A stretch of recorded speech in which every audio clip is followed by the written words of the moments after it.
बारिश में चटपटे मैगी वाली।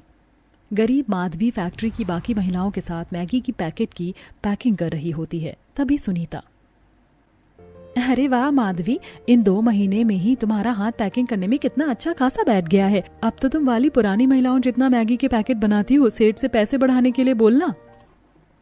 सुनीता की बात को सुनकर माधवी थोड़ा निराश हो जाती है, क्योंकि सेठ मोटा राम उसको मैगी पैकिंग करने के 4,000 रुपए ही दे रहा था।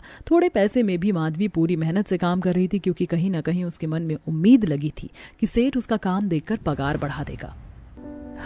8 बज गए हैं। पैकिंग करते करते टाइम का पता ही नहीं चलता कि जब 8-9 घंटे गुजर जाते हैं।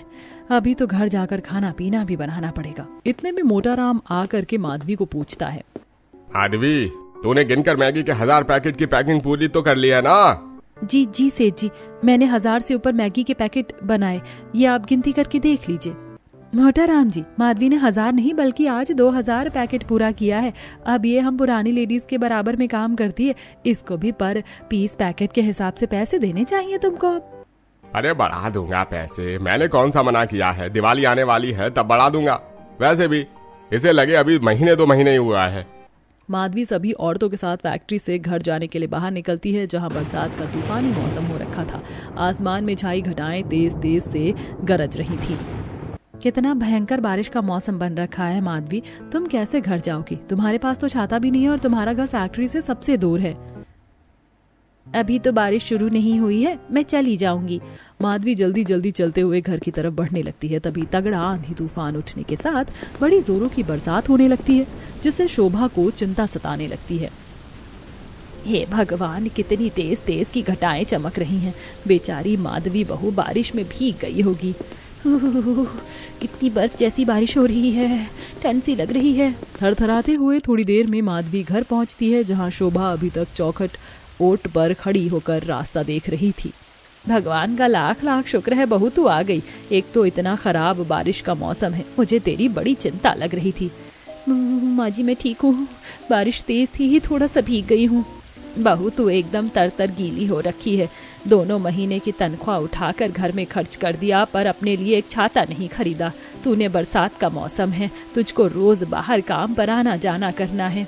माँ जी आपको तो पता है पिछले महीने ये काम पर बड़ी मुश्किल से 10-15 दिन ही गए थे। सेठ ने उनकी 15 दिन की पगार काट ली थी। उनके पैसे से कमरे का किराया दे दिया और मुझको जो फैक्ट्री से 4000 रुपए मिले थे उसका राशन पानी डलवा दिया। सबका पेट भरवाना छाता खरीदने से ज्यादा जरूरी था। और वैसे भी अब तो थोड़े दिन की बरसात रह गई है। बाहू अभी अभी तो बरसातें लगी हैं, अभी तो पूरे 2 महीना बारिश रहेगी। तू सबके बारे में सोचती है, सबकी छोटी छोटी जरूरत को पूरा करती है, लेकिन अपने ऊपर 1 रुपए भी खर्च नहीं करती है। इस घर की बहू होकर तू मनोहर के बराबर इस घर को चला रही है। तभी मनोहर भी बारिश में गीला होकर घर चला आता है। उसके हाथों में थैली होती है जिसके अंदर चाउमीन बंधी होती है। माँ माधवी, आप दोनों बाहर क्या कर रही हो? चलो अंदर। हाँ, आज सेठ ने लास्ट में बची थोड़ी चाउमीन पैक करके दे दी तो घर ले आया। तीनों मकार के अंदर आते हैं। कुछ देर में माधवी प्लेट में चाउमीन डालकर लेकर आती है। तभी चिंटू जीभ चटपटाते हुए, हा मम्मी, ये चाउमीन देखने में कितनी चटपटी सी लग रही है और कितनी मस्त वाली खुशबू आ रही है। मैं तो पेट भर कर खाऊंगा। इतना कहते हुए चिंटू कांटे वाले चम्मच से ढेर सारी चाउमीन लपेट कर खाने लगता है, जिसे देखकर मनीषा पूजा मुंह बनाकर, ओए भुक्का लालची कहीं का सारा चाउमीन तो अकेले मत खा जाना, हम दोनों के खाने के लिए भी छोड़ दे। पापा हमारे लिए ही लेकर आए हैं। मम्मी पापा देखो, ये पूजा दीदी फिर से मुझको भुक्कड़ बोल रही है। क्योंकि तो है भुक्कड़। जब भी मम्मी मैगी बनाती है तो ज्यादा तू ही अकेले हड़प जाता है और हम दोनों को थोड़ा मिलता है, हप्सी कहीं का। चाउमीन खाने को लेकर तीनों भाई बहन छीना झपटी करने लगते हैं। मनीषा पूजा जल्दी जल्दी सारा चाउमीन खा जाती हैं, जिसके चलते चिंटू को चाउमीन नहीं मिलता तो रोने लगता है। मम्मी पूजा दीदी मनीषा दीदी ने सारा चाउमीन खाकर खत्म कर दिया। मैंने खाली 1 ही चम्मच खाया था, मुझको और खाना है। चिंटू की चाउमीन खाने की जिद पकड़े देख शोभा हरिराम उसे पुल्हाने लगते हैं। चिंटू बेटा, ये चाउमीन मैगी बच्चों को ज्यादा नहीं खानी चाहिए, इससे पेट में दर्द होता है। अभी मम्मी स्वादिष्ट स्वादिष्ट रोटी सब्जी बनाएगी तो दादी अपने दुलारे पोते को अपने हाथ से खिलाएगी और दादा अपने चिंटू को गोदी में बिठाएंगे। अरे नहीं, मुझको नहीं खाना रोटी सब्जी, वो मुझको चटपटा नहीं लगता है। मुझको मम्मी के हाथ की चटपटी वाली मैगी खानी है। माधवी भाभी ऐसे नहीं मानने वाला, अब तो आपके हाथों की चटपटी मैगी खाकर मानेगा। शीतल ऐसा करो, लाला के यहाँ से एक पैकेट मैगी ले आओ, हिसाब में लिखवा देना। मैगी का पैकेट लेने के लिए शीतल लाला की दुकान पर आती है। हल्की हल्की बारिश अभी भी बरसना जारी थी, जहां शीतल देखती है कि बनिया की दुकान के बगल में फिंगर चाउमीन मोमोज बेचने वाला रेड़ी लगाकर खड़ा था और बारिश में उसकी खूब अच्छी बिक्री हो रही थी। ये लीजिए बहन जी, आपका 80 रुपए का फुल चाउमीन पैक कर दिया है। बाकी ये फ्राई मोमोज खाने हैं या पैक करने हैं ये बता दो। भैया मोमोज तो खाने हैं, फटाफट से लगा दो और मीठी वाली मेयोनीज मत डालना, तीखा स्पाइसी बनाना।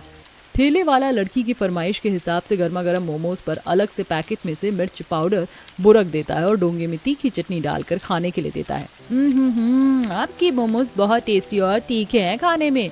उस लड़की के अलावा ठेले पर और भी लोग भीड़ जमा कर खा रहे होते हैं, जिसे देख शीतल, इस मोमोज फिंगर वाले का ठेला कितना अच्छा खासा जम गया है। बारिश के मौसम में ऐसे ही चटपटी चीज भी तो लोग खूब ज्यादा खाना पसंद करते हैं। शीतल कुछ देर में मैगी का पैकेट खरीद कर घर ले आती है। शीतल, मैगी की पैकेट लाने में इतनी देर कैसे लग गई? दुकान पर भीड़ थी क्या? भाभी, लाला के यहाँ तो भीड़ नहीं थी, लेकिन लाला के बगल में एक नए ठेले वाले ने खोला है और उसके चाउमीन मोमोज बड़े बिक रहे हैं। एक बार में 15-20 लोग खड़े होकर खा रहे थे। खूब अच्छी कमाई हो रही है उसकी तो। भाभी, मैं तो कहती हूँ आप इस मैगी की फैक्ट्री में क्या 3-4 हजार पर काम कर रहे हो, इससे अच्छा आप भी मैगी बनाकर बेचो। आप तो इतना चटपटा मैगी बनाती हो। क्योंकि शीतल के हाथों में चटपटा स्वादिष्ट मैगी बनाने का गुण कूट कूट कर भरा था, शीतल उसे मैगी बनाकर बेचने के लिए कहती है। लेकिन गुजरते टाइम में बहुत ही ज्यादा गरीबी और दुख दर्द था। जब पूरे परिवार को एक टाइम का खाना खाकर पेट काट कर रहना पड़ा था, तब मजबूर होकर माधवी ने बनाने की फैक्ट्री में नौकरी ले ली, जिससे 3 या 4 हजार रुपए का सहारा आने से आज जाकर परिवार 2 टाइम की दाल रोटी ढंग से खा पा रहा था। हालांकि शीतल के मन में भी खुद के मैगी रेस्टोरेंट खोलने की इच्छा थी, लेकिन ये डर भी था कि अगर ये काम नहीं चला तो उसे काम से हाथ धोना पड़ेगा। ऐसे ही समय गुजरता है। फिर एक सुबह, मम्मी, आज तो तुम फैक्ट्री से ढेर सारी मैगी लेकर आओगी ना, तो हमको चटपटी मैगी बनाकर खिलाओगी ना? अरे मैं तो भूल गई थी कि आज फैक्ट्री से महीने का हिसाब मिलने का दिन है। ये महीना भी कैसे कैसे कट गया पता ही नहीं चला। अच्छा मैं चलती हूँ, शाम को आकर बढ़िया चटपटी मैगी बनाकर खिलाऊंगी।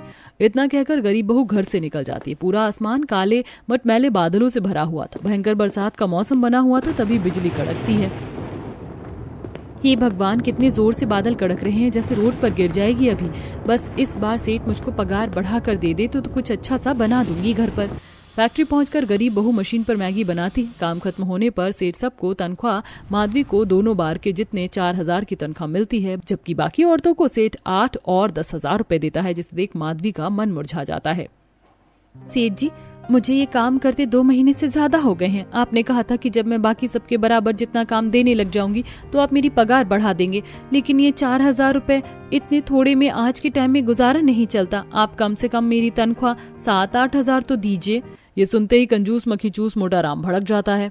अरे तू तो तनख्वाह बढ़ाने के लिए नहा धोकर पीछे पड़ गई है। अरे 4 हजार काफी है, मैगी ही तो बनाना है, कोई अनाज की बोरी वोरी थोड़े ना उतरवाना है। इतने में जचता है तो कर, वरना छोड़ दे।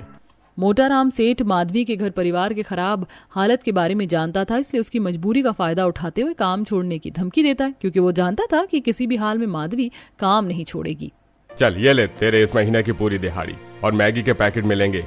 पूरे महीने कमर तोड़ मेहनत के बावजूद भी मोटाराम 4 हजार रुपए तनख्वाह थमाकर माधवी से पल्ला झाड़ लेता है, लेकिन अपनी थोड़ी पगार में भी बेचारी गरीब बहू सब्र कर जाती है।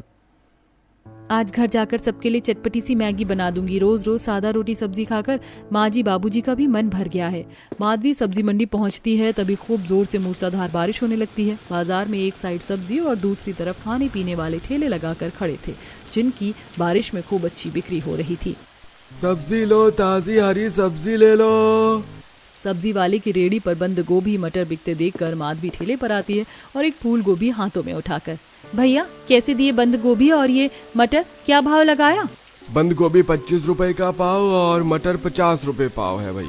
सब्जी का महंगा रेट सुनकर गरीब माधवी के होश उड़ जाते हैं। भैया जी, आप तो बड़ी महंगी सब्जी लगा रहे हो, थोड़ा ठीक ठाक रेट लगा लो।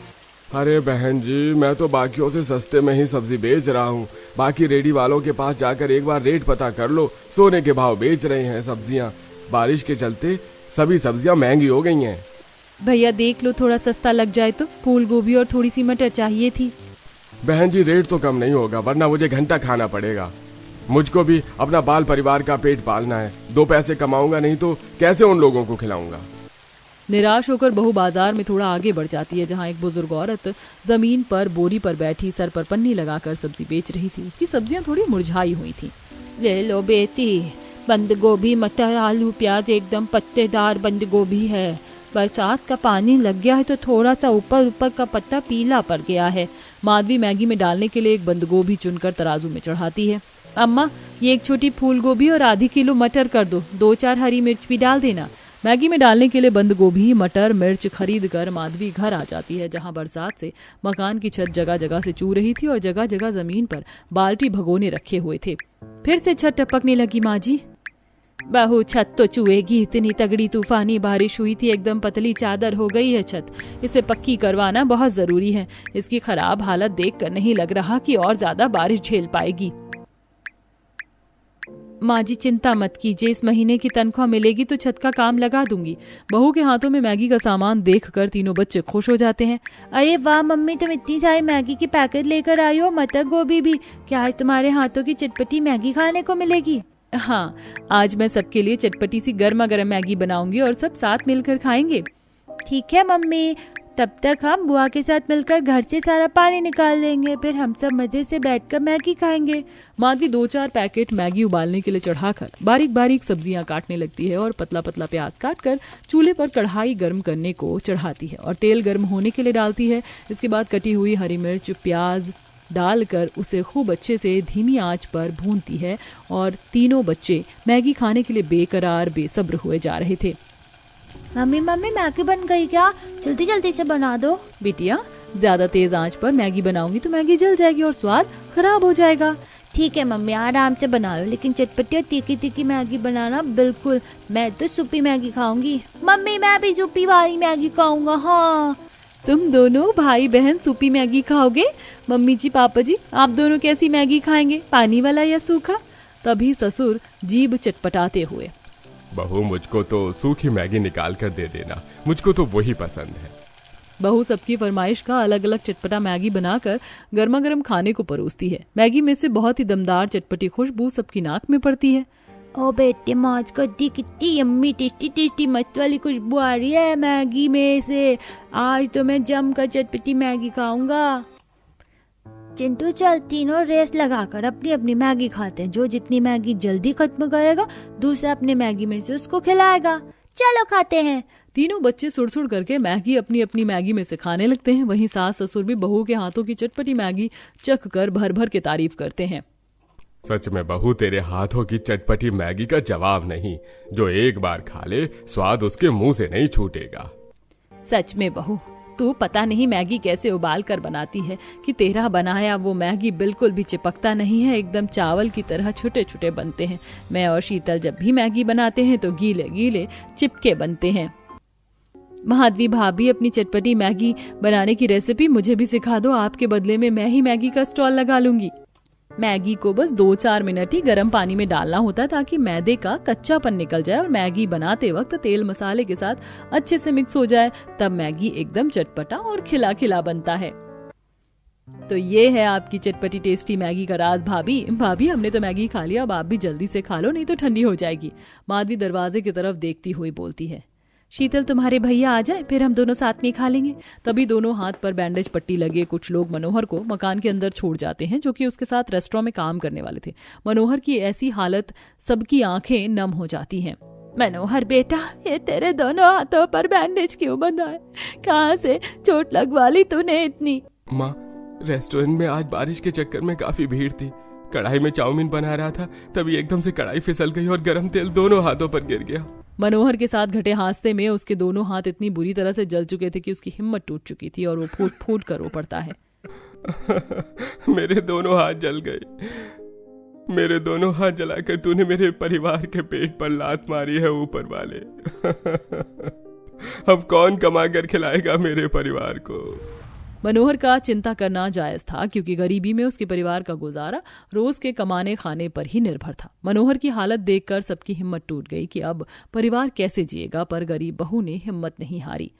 अजी तुम घर के खर्चों की चिंता क्यों कर रहे हो? भगवान की दया से थोड़ा ही सही, लेकिन मैं भी तो 2 पैसे कमा रही हूँ, घर का चूल्हा जलता रहेगा।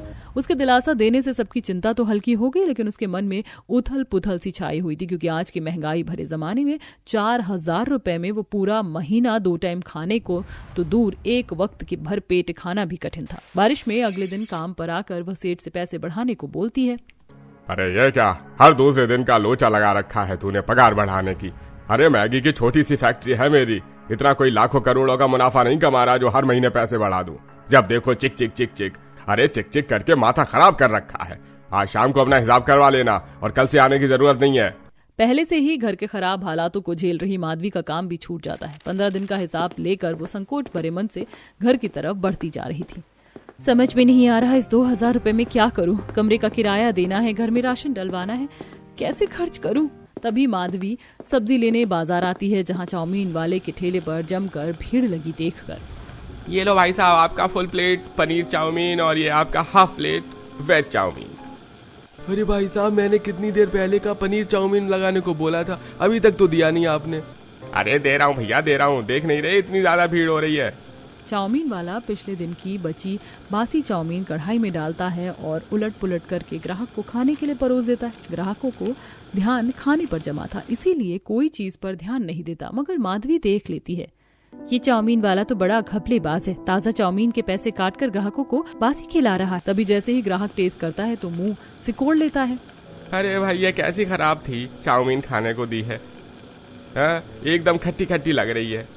बासी चाउमीन ताजा करके बेचने का भेद खुलते देख चाउमीन वाला चिकनी चुपड़ी बातें करता है। अरे कुछ नहीं भैया जी, लगता है शायद से आज चाउमीन में सिरका ज्यादा डल गया है, इसलिए खट्टा खट्टा लग रहा है स्वाद। अरे मैं तो एकदम ताजा ताजा चाउमीन बेचता हूँ। तभी माधवी ठेले पर खड़े ग्राहकों के आगे ठेले वाले का कच्चा चिट्ठा खोल देती है। 1 नंबर का बेईमान है ये रेडी वाला, आप लोग ये मत खाइए क्योंकि ये बासी है। सारे ग्राहक आग बबूला होकर ठेले वाले को पैसे नहीं देते और खूब सुनाते हैं। वहीं माधवी अब मैगी बनाकर बेचने का मन बनाती है, ताकि ग्राहकों को उसकी बनाई ताजी चटपटी मैगी खाने को मिले और बदले में उसकी भी थोड़ी बिक्री हो सके। फैक्ट्री से मिले पैसे से वो ढेर सारी पत्ता गोभी, मटर, हरी मिर्च और खूब सारी मैगी के पैकेट लेकर घर आती है, जिसे देखकर शोभा पूछती है, बहू तो इतनी सारी मैगी के पैकेट और कच्ची सब्जियां किस लिए खरीद कर लाई है? माधवी शोभा को काम छूट जाने से लेकर बाजार में घटी बात बताती है। सभी को उसका मैगी बनाकर बेचने का विचार खूब पसंद आता है। बहू तू देखना, 2 दिन नहीं लगेगा तेरे मैगी के ठेले को चल पड़ने में। जब लोग तेरी बनाई हुई चटपटी मैगी का स्वाद चखेंगे तो बार बार खाने के लिए आएंगे। शोभा की प्रशंसा करने पर माधवी को प्रेरणा मिलती है और अगले दिन से वह बाजार में खाली जगह देखकर अपनी चटपटी मैगी की रेडी लगा लेती है। सुहानी बरसात के मौसम के चलते बाजार में खूब चहल पहल छाई थी। आइए आइए, चटपटी तीखी गर्मा गर्म मैगी खाइए, 20 रुपए में हाफ प्लेट, 40 रुपए में फुल प्लेट। तभी बगल के ठेले पर गोलगप्पे खा रहे पति पत्नी के नाक में मैगी की खुशबू पड़ती है। हाँ, कार्तिक कितनी मस्त वाली मैगी की खुशबू आ रही है, मेरे मुंह में तो पानी आ रहा, चलो खाते हैं। वाकई खुशबू तो दमदार आ रही है, बाकी खाकर देखते हैं। दोनों गर्मा गर्म मैगी की खुशबू से खींचे चले आते हैं जहां गरीब बहू बरसात में आशा लगाकर खड़ी थी। बहन जी जल्दी से फुल प्लेट चटपटी मैगी लगा देना, और जरा मिर्च ज्यादा डालना, मुझे स्पाइसी मैगी पसंद है। जी बिल्कुल। माधवी झटपट से मैगी में मिर्च, मसाले, पत्ता गोभी, मटर डालकर अच्छे से पकाती है और प्लेट में परोसती है। वाओ, कितनी बढ़िया चटपटी मैगी बनाई है तुमने। ऐसी बारिश के मौसम में इतनी मस्त मैगी खाने का तो मजा है। तभी झमाझम बारिश शुरू हो जाती है, जिससे गरीब मैगी वाले की दमदार मैगी की खुशबू बाजार में घुल जाती है और देखते देखते बड़ी भीड़ खाने के लिए आ जाती है। तभी एक औरत छाता लेके अपनी बेटी के साथ बाजार से जा रही होती है। मम्मा देखो, मुझको चटपटी मैगी खिला दो ना प्लीज। बेटा, ये ठेले वाले की कच्चे मैदी की मैगी बनाते हैं, इससे पेट दर्द हो जाएगा। घर चलकर मैं बना दूंगी अच्छे से। नहीं, मुझको मैगी वाली आंटी की मैगी खानी है। अच्छा चलो ठीक है, ठेले पर आते हैं। सुनो मैगी वाली, जरा एक हाफ प्लेट मैगी बनाना। माधवी प्लेट में हाफ प्लेट मैगी डालकर दे देती है, जिसमें पत्ता गोभी, मटर, हरी मिर्च डली हुई थी। ये लीजिए हाफ प्लेट मैगी। अरे वाह, तुमने तो बहुत बढ़िया अच्छे तरीके से सब्जी डालकर स्वादिष्ट मैगी बनाई है। 1 चम्मच और लगा कर देना, मेरा भी चखने का दिल कर रहा है। माधवी मुस्कुराते हुए प्लेट में एक और चम्मच लगा कर देती है। दोनों जैसे चटपटी मैगी चखते हैं तो भर भर के तारीफ करते हैं। आंटी, आपने तो टेस्टी टेस्टी बेस्ट मैगी बनाई है। ऐसी मैगी तो मेरी मम्मी भी नहीं बना पाती। शुक्रिया बेटा। लगभग 7-8 बजे तक माधवी बारिश में खड़े होकर सारी मैगी बेचकर घर आती है और उसे 1500 रुपए का मुनाफा होता है। धीरे धीरे उसका चटपटी मैगी खाने वाले ग्राहकों की जुबान पर इस कदर छा जाता है कि खाने वाले के मुंह से नहीं छूटता और बारिश में भी दिन भर भीड़ लगी रहती, जिसे देखकर चाउमीन वाला दांत पीस लेता है। इस 2 कौड़ी की मैगी वाली ने मेरा चाउमीन का चलता फिरता ठेला बंद करवा दिया। इसके मैगी खाने के लिए कितनी दबा कर भीड़ लगी है और मेरी रेडी पर मक्खी भिनभिना रही है। इसने मेरा धंधा चौपट कर दिया। मैंने भी इसका ग्राहक खराब नहीं किया तो मेरा नाम भी पप्पू नहीं। जलन में आकर चाउमीन वाला माधवी के यहाँ लगे मैगी खाने वाले ग्राहकों को भड़काना चालू कर देता है। अरे ओ भैया जी, क्या उस मैगी वाली की मैगी खाने जा रहे हो? एक बार मेरी चटपटी अंडा चाउमीन खाकर देखो, 20 रुपए प्लेट में खिला रहा हूँ। तभी ग्राहक उसे गुस्से में घूरते हुए बोला, अरे भैया, अगर तुम्हारी ठेले की चाउमीन इतनी ही टेस्टी चटपटी होती तो तुम्हारे ठेले पर लोगों की खाने वालों की भीड़ लगी होती, मक्खी नहीं भिनभिना रही होती। ग्राहक चाउमीन वाले को ऐसा बोलकर छाता लेकर मैगी खाने के लिए माधवी के यहाँ आकर खड़ा हो जाता है, जहाँ बारिश में लोग चटकारे लेकर मैगी खा रहे थे। चाउमीन वाला हाथ मलते रह जाता है। पता नहीं ये मैगी वाली ऐसी भी कौन सा मसाला लगाकर मैगी बनाती है जो लोग इसके मैगी खाने के चटोरी बने पड़े हैं। चाउमीन वाला आए दिन गरीब बहू के यहाँ से खाने वाले ग्राहकों को हड़काने में भीड़ रहता, पर असफल रहता, क्योंकि माधवी की मैगी के स्वाद का दम ही था जिसने ग्राहकों को जोड़ रखा था। धीरे धीरे मैगी की खपत बढ़ने लगी और काम भी बढ़ने लगा, जिसके चलते अब उसकी सास भी हाथ बटाने के लिए आया करती। दोनों सास बहू बारिश में पन्नी लगाकर मैगी बेचती। उनकी बिक्री भी खूब अच्छी चलती। बहू, आज तो मैगी खाने के लिए बड़े कम ग्राहक आए हैं, एक कढ़ाई की मैगी भी नहीं निकली सुबह से। माँ जी, आज बारिश के चलते दुकानदारी काफी कम निकली है। तभी बरसात में एक पुलिस वाला आकर दोनों को ठेला हटाने के लिए बोलता है। चलो फटाफट से अपना ठेला यहाँ पर से हटाओ, बहुत बेच ली मैगी, हटो। दोनों सास बहू के चेहरे पर चिंता छा जाती है। पर साहब, मैं तो पिछले 2-3 हफ्ते से यहाँ पर मैगी बेच रही हूँ और इस जगह ठेला लगाने के पैसे भी देती हूँ, फिर क्यों हटवा रहे हैं आप मेरी रेडी? हाँ साहब, हम गरीब को भी जीने खाने दीजिए। अरे तुम दोनों सास बहू को समझ नहीं आ रहा, हटाओ ठेला यहाँ से। दोनों सास बहू बारिश में भीगते हुए उस जगह से रेडी हटाकर दूसरी जगह पर जाकर लगा लेती। चाउमीन वाला बड़ा खुश था। बड़े नोट छाप रही थी ना मैगी बेचकर।